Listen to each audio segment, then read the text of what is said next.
November, December, ಜನವರಿ ತಿಂಗಳಲ್ಲಿ ನಿಮಗೆ ಜಾಸ್ತಿ ಸ್ಕಿನ್ ಅಲರ್ಜೀಸ್ ಆಗ್ತಾ ಇದೆಯಾ ಎಂದು ಈ ವಿಡಿಯೋ ನೀವು ವಾಚ್ ಮಾಡಿ.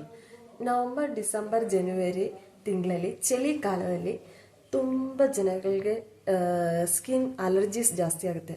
ಇಚ್ಚಿಂಗ್ ಜಾಸ್ತಿ ಆಗೋದು, ಕಡಿತ ಬರುವಾಗ ವೈಟ್ ಪೌಡ್ರ್ ಥರ ಬರೋದು, ಆಮೇಲೆ ಸ್ಕಿನ್ ಬ್ಲ್ಯಾಕ್ ಆಗೋದು, ಈ ಥರ ಸ್ಕಿನ್ ಅಲರ್ಜೀಸ್ ಜಾಸ್ತಿ ಆಗುತ್ತೆ.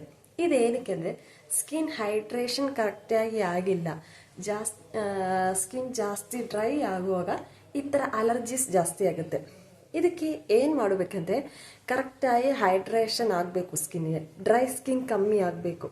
ಇದಕ್ಕೆ ನೀವು ಚೆನ್ನಾಗಿರೋದು ಒಂದು ಮಾಯ್ಶ್ಚರೈಸಿಂಗ್ ಕ್ರೀಮ್ ನೀವು ಫಸ್ಟ್ ಚೂಸ್ ಮಾಡಬೇಕು. ಅದು ಒಂದು ಡಾಕ್ಟ್ರದ್ದು ಹೆಲ್ಪ್ ತಗೊಂಡು ಒಂದು ಚೆನ್ನಾಗಿರೋದು ಮಾಯ್ಶ್ಚರೈಸಿಂಗ್ ಕ್ರೀಮ್ ಚೂಸ್ ಮಾಡಿ ಅದು ರೆಗ್ಯುಲರ್ ಆಗಿ ನೀವು ಯೂಸ್ ಮಾಡಬೇಕು.